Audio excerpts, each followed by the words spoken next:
How Instagram changed society forever.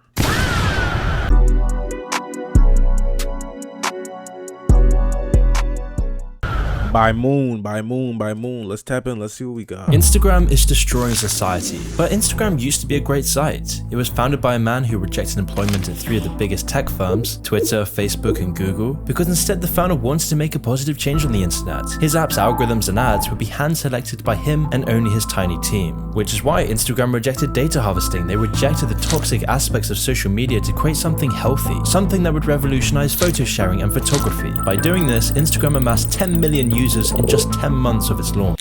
But what went wrong? We all know what went wrong. When you have something that, like, I don't remember the creation, the instant falling in love with Instagram. Like, everybody, like, Instagram to me was always just that random app. Like, when I was in high school, I believe around that time, like before it even had this logo with the pink and orange hue. It was just like literally a picture of a camera, and everybody would just go on Instagram. You would just post random things.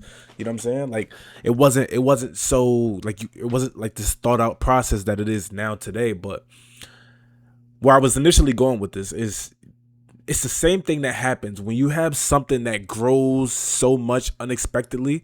And it's like you try to nurture, it's your baby. You try to nurture it. You try to protect it. You try to keep everything that's negative with the world and how how the world works. You try to keep that away from it. But eventually, they start throwing these big ass dollar signs at you. You can't turn it down. I don't want to say you can't, but most people won't. Like, you got to think about it. Like, most people won't, and that's what happened. Instagram became this idea of everybody's portrayal of themselves, like, and not even their real selves. Like, you got people who treat their Instagram feed like a biopic, like a fake ass preview of how they want you to interpret their lives, when we all know behind the scenes it's not how your life is.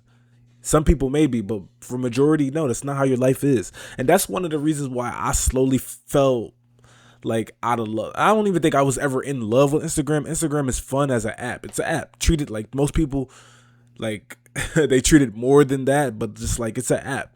But I stopped liking the app when I realized it was like this shift of, it's like, it just feels so corporate. It feels fake. It's like a dating profile without a dating profile. Like, you're auctioning yourself. You're auctioning yourself to a world, and anybody can, unless you're a private account.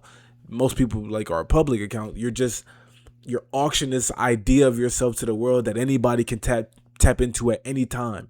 Like, if you was to go on Instagram right now and you have like your insights on, you can see like a lot of people are just like, it's like random people just going to your page and clicking and looking at you. And it's like, I ain't gonna say I don't do it too. Like, sometimes you want to do it, but it's just like, it's just a weird concept. It was never like this private thing, but at the same time, it was never this much of a public thing where so many people across the world have access to whatever you put on display. And it's like, people are not putting the real in anything anymore. It's just a show. What can I show that makes my life look better than what it is? You know what I'm saying? That's my problem with Instagram. And it's like, the people behind it, they had this thing that was pure, where people were sharing real things about themselves, real pictures, real videos, real effort, or no effort at all. It was effortless, if anything. And now it's just like they're selling your information. It's ads everywhere. Everybody is like, it's just so much just pointless brain rot on Instagram now. But then something changed. Instagram turned into everything it sought to destroy, becoming widely regarded as the worst social media site for our mental health, with 400 million Instagram users now feeling unattractive, leading to the term Instagram reality going mainstream. And of course, this has resulted in skyrocketing levels of depression, anxiety, and eating disorders, with Instagram even admitting that the app is, quote, harmful for a sizable percentage of teens. All of this, and yet Instagram is now planning to release a version of the app for children under the age of 13. So what's behind? Why are we like, and this is like, that's kind of weird. Is this not weird to people? Why are we making apps targeted for children specifically? Why is there an Instagram for teens? Why are we trying to push social media on children. And it's like, I don't think there's no positive outside where it's just like people are saying, well, at least they're trying to make it no, it shouldn't be kid friendly, because it shouldn't be for kids at all. Like I don't understand a lot of these things that are being created in today's time are at the pure pursuit of children ideology, children consumption. Like, why are we trying to get fucking younger generations of people heavily addicted to social media before they even get a chance to use their own free will to get addicted to this? Like, when I was 13, I remember it was just like I was a kid. There was safe places for me to be a kid. I wasn't so pressed on social media or keeping up with this person, keeping up with that person, tapping into this, being inside this niche culture. I was never so pressed to be online, to be on the internet. Like, and now this just seems like everybody is. And even if you're not trying to be, it's just like the world that we're changing into looks at you crazy if you don't have fucking any type of social media, if you're living off the grid. You know what I'm saying? It's hard for you to even get news about anything if you're not on social media.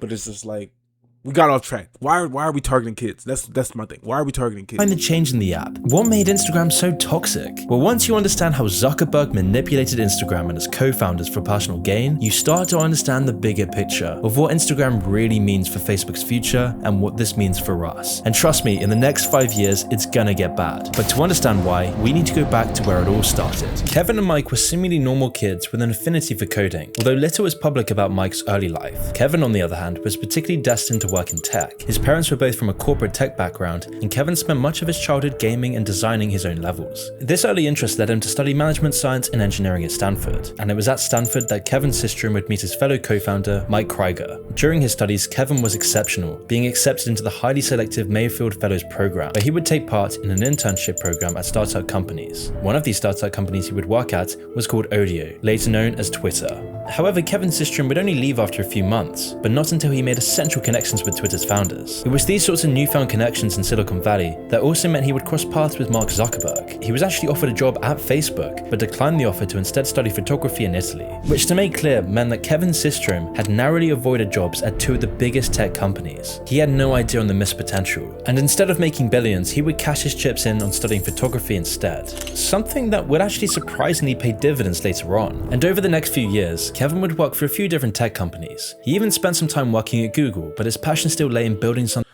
I know he just passed on it, but him turning that down, that's just living proof that you don't always got to accept the first big offer that lands at your feet. You really don't. You know what I'm saying? If you feel like your life is pushing you in one direction that you're not ready for, or if you're not ready to be in, you don't have to settle for that. You don't have to accept that. You can say, I appreciate the offer, but that's not where I am in life right now. I'm not ready for this. And that just goes to show you that it's okay. Like, everybody arrives to their destination at their own pace. Of his own. To many, it would seem like Kevin had missed the boat, turning down 3 separate dream jobs. We're talking about 2006, the time that Facebook, Twitter, Google were all just blowing up, and yet Kevin missed all of these opportunities. But what he would do next would more than make up for this. And so, following his passion, Systrom would want to compete with all these companies he worked at. But his first foray into entrepreneurship wasn't really a success by any means. His first business would be simple. Kevin would reconnect with his Stanford friend Mike, who was a professional software engineer. The two would then work together to build an app called Bourbon. Bourbon was a sort of check-in app where users could post updates on where they had been and attach pictures. But this was more Kevin's hobby. This wasn't solving any problems. The market didn't need it, they didn't want it. And so the app failed to gain any traction, all to Kevin's dismay, because at the same time he was watching Facebook, Twitter, Google all rapidly take off, and he was left with nothing. And so after talking to some users, the co-founders would discover that people didn't really care about the check-in features or most of the other features of the app. Instead, people only exclusively used the photo sharing part of the app. However, because of the way that Mike and Kevin had built the app and its design, investors were still impressed, with investors actually pouring up to $500,000 into the app, $25,000 of which coming from Kevin's former boss,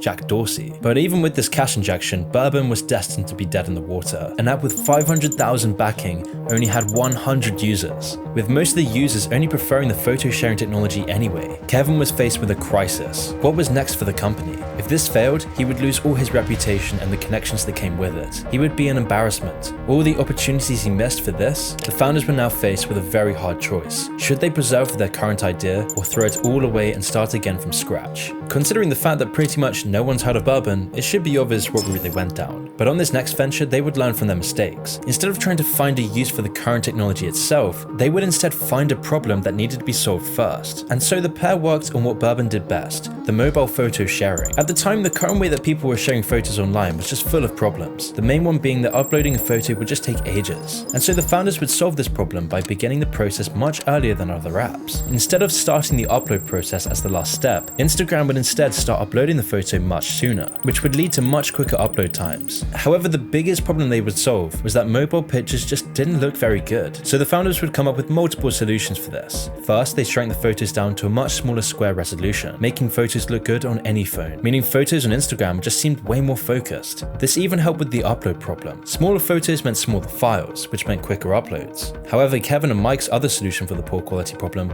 was their most ingenious yet. They would build photos into the new app, letting anyone give their photos a professional touch. And after 8 weeks of all this hard work, the app was ready for release in 2010. The only thing they needed now was a new name, and they decided on Instagram. Within days of Instagram's release, it was immediately clear that all their innovation had paid off. Instagram was a smash hit. People absolutely loved it. On December 12th, 2010, Instagram had gained 1 million active users just 2 months after its release. I genuinely wonder what that feels like, where you like, I wonder if people know, like, so I believe some people do, but like that lightning in a bottle feeling where it's just like, you know that you got something. You don't know how big it's gonna get. You don't know how, how lucrative it can be, but you realize that like, oh, I made something, I created something, I have something. I'm in possession of something that a lot of people are taking a liking to, and it's just constantly growing and growing and growing in numbers to the point where you got 1 million people on your platform, and it's not even like at that time anyway, Instagram wasn't even a mainstream. It wasn't a mainstream social media. People didn't see it as that. They just seen it as this new thing that allows you to post pictures and view other people's pictures and connect with other people across the world. It was literally photography, like mobile photography, where you can share yours, you can look at other people's, and it's just like that feeling of capturing lightning in a bottle, knowing that you struck gold. I wonder what that feels like. And of course, this crazy growth was then supplemented by even bigger investments. The company raised $7 million in funding in early 2011, with this funding coming from a wide variety of people. Some came from venture capital firms like Benchmark Capital, and others were the Instagram founders' connections from Silicon Valley, with Jack Dorsey being a notable investor. This whole deal would eventually value Instagram at about $25 million. Not bad considering it was only released about half a year ago, but this amount was pennies compared to what Instagram would become. Now that Instagram had established itself and was gaining thousands of users every day, heads were starting to turn. Kevin and Mike were courting offers from numerous companies to buy Instagram. Do y'all miss that era of Instagram? Like that era where like you just seen in that post where he literally posted a picture of the fucking grass at the park and he captioned it at the park. It was just like a you're sharing. And I guess people do that today, but they do it like on their stories. But before there were stories, it was just like your post. Your post could be literally anything. It could be random. It could be a fucking just a black thing and you put the caption mood. And then like people wouldn't question it. People wouldn't say ew. People wouldn't not engage with it. People wouldn't not, you know what I'm saying? Like there was no judgment in it. It was just like, okay, this person posted a black square, double tap. I feel like that too some days. Next post. And it's like people weren't trying. It wasn't a performative app like it is today.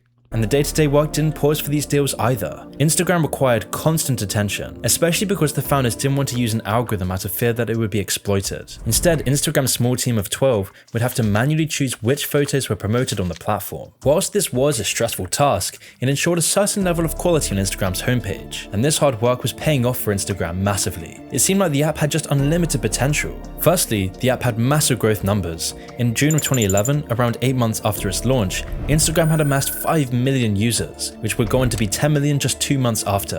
Instagram's growth was then further boosted by endorsements from some massive names. Justin Bieber and Ariana Grande were early adopters, and they would bring their millions of fans to the platform. Because of this, Instagram was becoming the king of Silicon Valley. Instagram was now posing a major long-term threat to the giants of big tech, namely Twitter and Facebook, which is why it did seem likely that Twitter would buy Instagram, considering Jack Dorsey's personal connections with the founders, along with his substantial investments in the company, which is what made it all the more surprising when Facebook bought Instagram for $1 billion in early April of 2012. But why did the founders choose Facebook over all the other suitors? Well, it's all down to the deal they got. The most important part of the deal was that Instagram would stay largely independent of Facebook, despite becoming a subsidiary. Facebook would also give Instagram large amounts of funding and would help them grow their business. Systrom and Krieger would also stay as CEO and CTO respectively, enabling the company to be uninhibited in its growth. On top of this, the pair would make hundreds of millions from the deal. They would never need to work another day in their lives. Systrom alone is estimated to have made a cool $400 million in cash. And early on, Facebook were good with their promises. Numerous new features were quickly added to the app, like video sharing. Imagine being a man that's fucking worth $400 million. Like, my brain still can't even register that. Like, it doesn't make sense. But to have your net worth tied to 400 million, like well, I don't give a fuck if it's liquid. I don't give a fuck if it's physical. I don't give a fuck if it's in your bank card, credit card, and your name is attached to $400 million. That is crazy. And photo tagging, as both of these concepts were already in Facebook's interface and were likely funded through the deal. However, all of this didn't come without a big cost. At the time of the deal, there weren't really any concerns about Facebook gaining a monopoly, but Instagram and Facebook have an incredibly similar platform. This, coupled with the immense growth of Instagram, should have raised at least a few alarms. I mean, Mark Zuckerberg and Jack Dorsey could see the real threat Instagram was posing to the social media space. However, the regulators somehow approved the acquisition without a second thought. Legal battles are still raging to this day about whether Facebook has a monopoly on social media. And we haven't even mentioned Facebook's ownership of WhatsApp, let alone the concept of the metaverse. Regardless, we'll get to these problems later in the video. But in the years after the acquisition in 2012, Instagram's growth would only continue to soar, hitting 50 million users in just 3 weeks after the acquisition, which would then rise to 100 million less than a year after that. But with this huge growth was also huge controversies that would mar Instagram's reputation. First, under Facebook, Instagram would update its terms of service, letting itself sell users' photos without paying the user or even telling them about it, which meant that Instagram now owned the millions of photos uploaded every day. And this was the first of the many sinister changes that came from Facebook's acquisition. But one issue had nothing to do with Facebook, and that was crime on Instagram. Just a year after Instagram's release, the platform was inundated with self-advertising drug dealers. As stupid as it sounds to broadcast your crimes on the internet, the lack of oversight from Instagram made being caught very unlikely. Image recognition technology was still very primitive, and Instagram had too few employees to monitor all of its millions of posts. In fact, back in those early years, there were only 13 employees running the entire site. This meant that the founders were almost powerless to stop the wave of crime on their own platform. They did try some half measures, like banning the hashtags related to drugs and drug dealing. However, these bans were easily circumvented. The criminals just made new hashtags instead. Another problem that the founders were facing was that these criminals' posts would often pop up in users' recommended feeds. And as these drug posts were often targeted towards teens, young people's feeds were always the worst affected. When asked about this in 2013, an Instagram spokesperson stated that, quote, "People can't buy things on Instagram. We are simply a place where people share photos and videos." And because of this attitude, nothing's changed. The consequences of this were then documented in a Vice documentary from. And literally, that's the same. Like Instagram, like if they're having this problem at that time, and that we're still having this problem to, like, the Instagram has never changed from that point of view, from that perspective. Instagram has never changed. Instagram has always been a funnel for things, and like you said, you can't legally buy anything from Instagram. Instagram is not a shopping center. It's a funnel for everything. Look at it today, where they was apparently having, I wasn't even aware that they were having like huge like crime and drug issues where people were Like, obviously they do that today, but I didn't know it was that big of a deal. I just thought it was something that always came with any social media. Like, if you have any platform where you able to post, oh, I'm selling this, I'm selling that, I'm selling anything. But if you look at it today, it's the same exact way, where maybe it's not crime and drugs anymore, but these fucking OF models. The platform sells sex on a daily basis. And no, you can't buy that OF girls OnlyFans directly from Instagram, but no, they have links in bios. They have hashtags. They have this. They have that. They have everything on the platform that to literally drive you from Instagram being the main hub to whatever URL they're trying to take you to. And it's like, if that was a problem then and it's still a problem today, did they ever have any intention on fixing it? What, like, other than just denying all plausibility, saying that we're not responsible for anything that's being funneled via Instagram, via our social media app. That's kind of crazy. I didn't even know that, but it's just like, look at it today. Literally, like, you can, like, nowadays it'll be a OF link, it'll be a Telegram link where it takes you to Telegram, it takes you here, it takes you there. And people use it for good measures too. Like, say if you posting reels and shit on IG, and then you have your YouTube bio. That's like, Instagram has always been like a funnel, apparently. A funnel to get you from point A to point B, you know? 2021, which detailed how money launderers fish for victims through Instagram with posts advertising fast and easy money. Once desperate people take the criminals' money, they are often manipulated into riskier and riskier schemes, which often results in the victims going to prison, or worse, being caught by other criminals. Because when the banks do catch on and freeze the money, the victims often end up owing thousands to organized criminal groups. There's been a flurry of articles written just this year describing how easy it is to find these schemes. The Watchdog Tech Transparency Group reports that drug hashtags are recommended to users as young as 13 years old. In testing, they found that one new teen account they made only needed 2 taps to find an account advertising Xanax and fentanyl. Although this is a long-term problem that's affected Instagram since its inception. But these sorts of problems would never stop its growth, and after the Facebook deal was closed, Instagram did seem to be in safe hands, which was true at first. Instagram had near full autonomy to develop into a social media giant, with the founders being free to do as they want with the platform. However, this of course wouldn't be the case forever. You see, Kevin Systrom had earlier stated in 2012 that there weren't any plans to turn photos into ads, but then just 1 year later, Facebook had forced sponsored posts onto the platform. This then came with a plethora of other advertiser-friendly changes, like letting advertisers see analytics on their posts. Now, the founders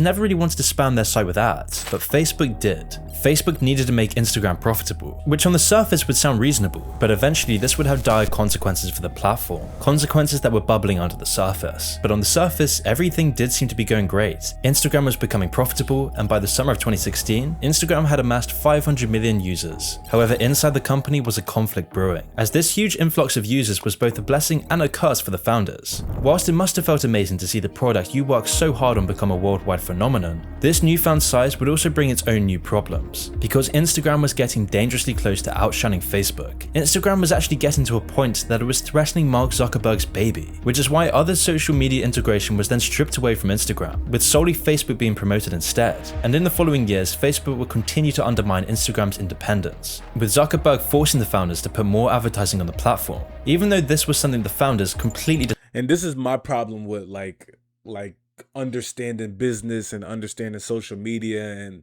like, everything has to be profitable. So you tend to understand that no matter what, right?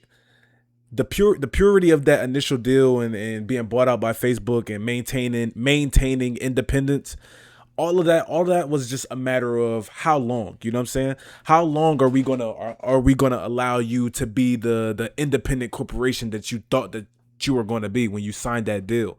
And now look at the app now, where everything has fucking ads. Everything, they're trying to sell you everything and anything. Any business could go in there and have a sponsored post, and they're just pushing that and pushing that and pushing that. And it's just like, it makes me think, right? If you watch a lot of these business, like, it could be a podcast or video essays or whatever, like even like this one right here, they'll even tell you, like, a lot of businesses, in order for it to become as big as they become, you have to take some very unethical measures. Like, yeah, it's not the biggest deal that you have ads and sponsors and stuff like that. But if you were to if you promise the corporation that you bought that we don't want to we don't want your business structure to be similar to ours. We just want to own it, allow you to continue to allow you to run it however you've been running it. Like we're not gonna put ads on your platform. We're not gonna put sponsored posts. We're not gonna hand over like literally consumer information.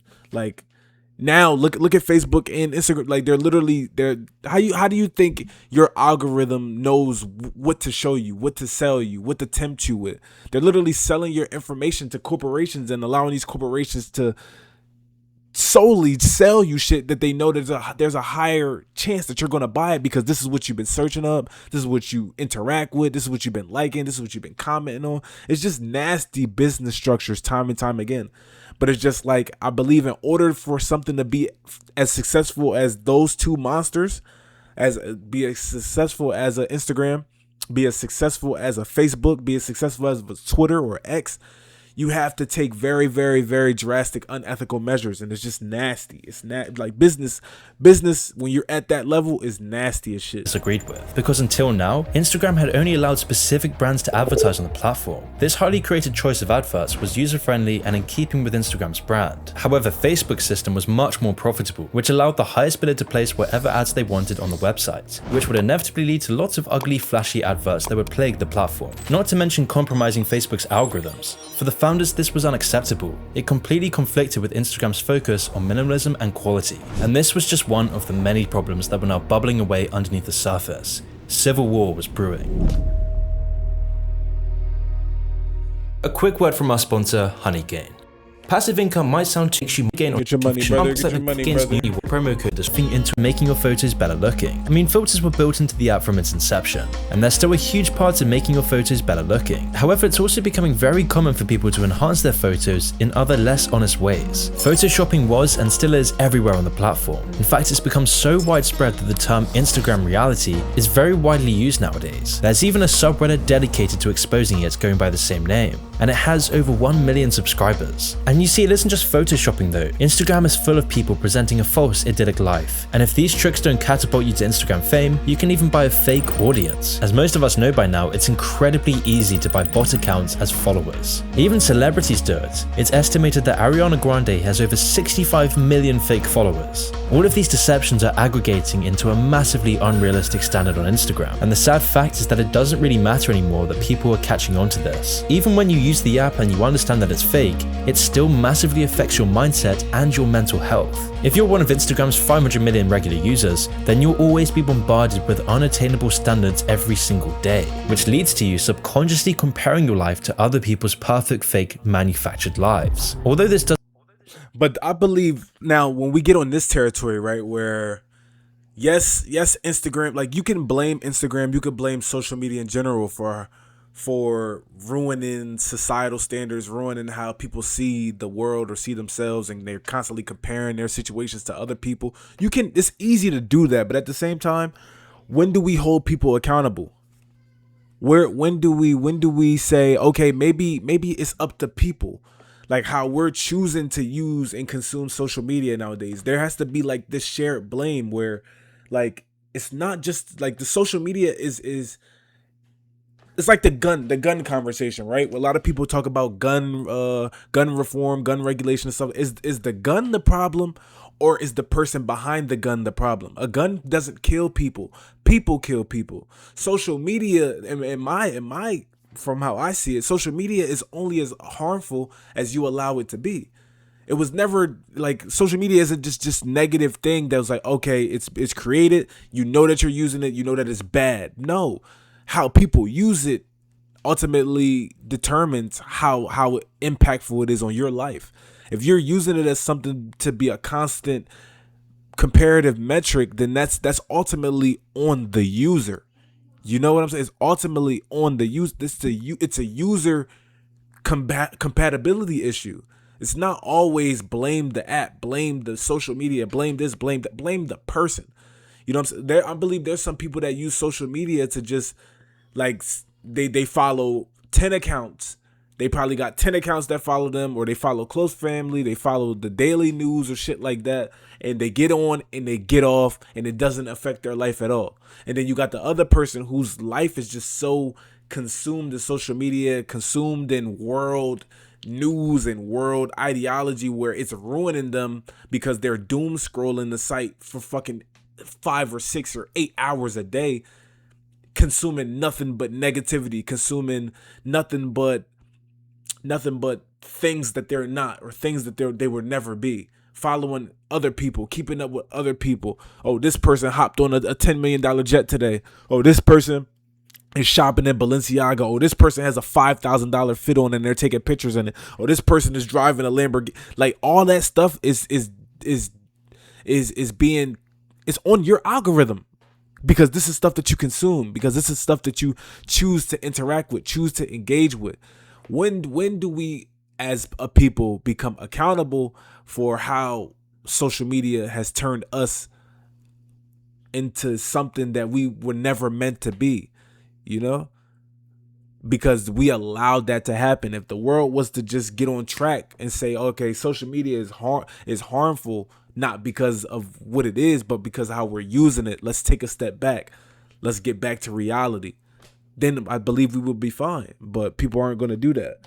People are going to continue to use social media the way that they use it, and then that way, and blame social media for being quote unquote harmful, when in reality it's just how you doesn't affect every single person in the exact same way. It is a proven effect. Out of the 5 major social media sites that young people use, Instagram is always rated as the worst for users' mental health. All of this due to Instagram's toxic culture of perfectionism. And what makes this so much more disturbing though is that Facebook has been intentionally ignoring these problems, both on Instagram and on Facebook itself. For example, in late 2021, an internal presentation for Instagram and Facebook employees was leaked. The contents of this presentation and its implications were shocking. The presentation doesn't just show that Instagram is harmful to young people, but also that Facebook has done detailed research on its effects. One of the most damning statements it makes is, quote, Instagram is harmful for a sizable percentage of teens, particularly teenage girls. This was then backed up by graphs and figures which show just how deep this problem goes. 40% of teens found that Instagram made them feel unattractive,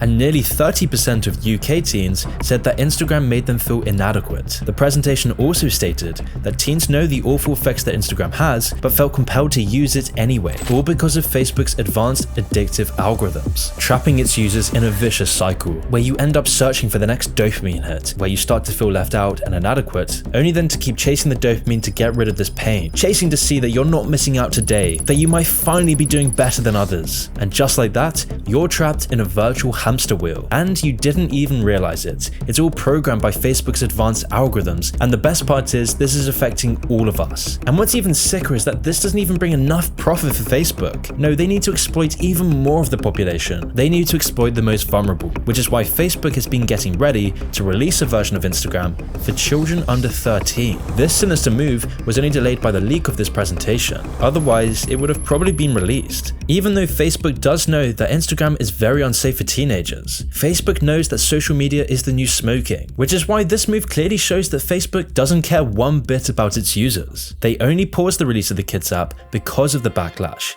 And once that dies down, I'm sure we'll see Instagram Kids release soon after. Soon enough, even your toddlers will be on Instagram, if they're not already addicted to TikTok. It was Facebook's aggressive, money over everything push for more control that finally broke the 2 Instagram co-founders. The straw that eventually broke the camel's back was Facebook's stifling of Instagram's growth. Because to Facebook, it was becoming very clear that Instagram is poised to overtake Facebook in pretty much every metric. Zuck's worst fears were coming to life. Their biggest fears and the reason they bought Instagram was now manifesting, which was evidently enough to keep Mark Zuckerberg up at night with jealousy and resentment. So Facebook actually made the decision to limit the amount of new employees that Instagram could hire, all because they didn't want to hurt Zuck's dying baby. This would then put a massive damper on the company's growth. It simply wouldn't be possible for Instagram to accommodate new users with a small team of staff, which in some ways is actually a good thing. But for Instagram's internal team, this meant that they were always constantly overworked. This and all the other changes that Facebook was doing to the company led to the resignation of both the co-founders. It was never publicly stated why Kevin and Mike chose to leave Instagram. However, leaked documents showed that Systrom suspected that Zuckerberg was intentionally making his life.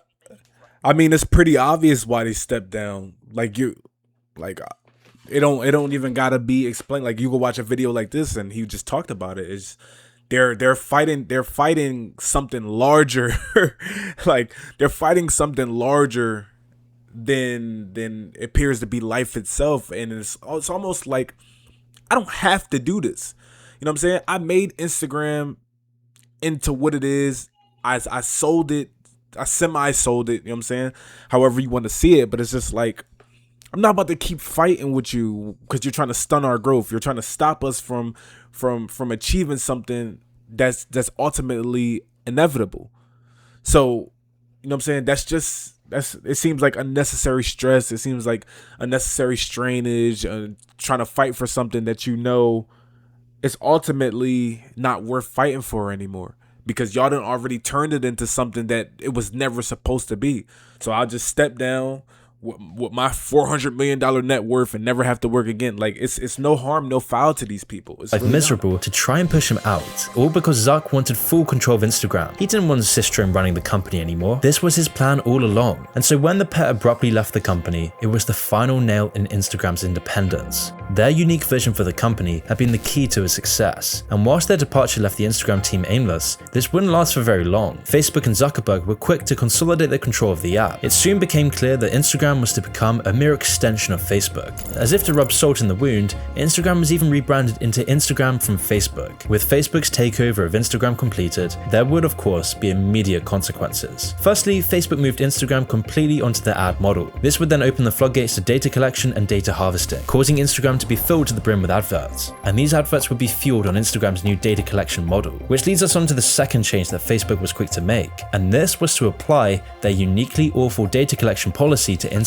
By doing this, it would only take 1 year after the founders left for Facebook to land in hot water for the treatment of their user data, with the whole scandal culminating in a $5 billion fine. And then not long after this, a massive data leak at Instagram led to over 49 million users having their info exposed. The attack showcased Instagram's completely neglectful treatment of the private data they had been taking from their users. The breach contained lots of different types of data. Contact info, profile pictures, even locations were leaked, and around 1 in 20 Instagram users were said to have been exposed. These leaks became all too common once Facebook had full control of Instagram, being a seemingly inevitable consequence of Facebook's policy of selling user data to third parties. But of course, Facebook isn't incentivized to change this policy either, because data is the core of Facebook. It's the one thing that led them to becoming $1 trillion company. And breaches aren't the only problem with Instagram's misuse of data either. Again, in 2019, Instagram was exposed as having breached its terms of service after letting a marketing agency have access to data they said they'd keep private. The marketing agency had scraped data from millions of Instagram posts to create a detailed picture of its key demographic. Again, the data included people's biographical and location info, where they worked, and their interests. And what's even scarier is that Facebook is the only company that knows the full extent of their data harvesting. And this is why Facebook's growing monopolistic control over social media is a growing problem. This is what's so sinister about Facebook's constant expansion. I mean, we haven't even spoken about how Facebook is doing the exact same thing with WhatsApp as it did with Instagram. And let's keep in mind that by Facebook's constant control, it now has 3.5 billion users on all its platforms. No one has this much global control. This is unprecedented. This is something that emperors and kings across history have always wanted. So how is Facebook gaining so much control? Well, it's because Facebook addicts its users to the platforms. It's addicting society to their services. I mean, naturally, Facebook wants its users to engage as much as possible with the content on their sites. And it turns out that people are mostly engaged with things that spark negative emotions rather than positive ones. This means that Facebook is incentivized to promote content that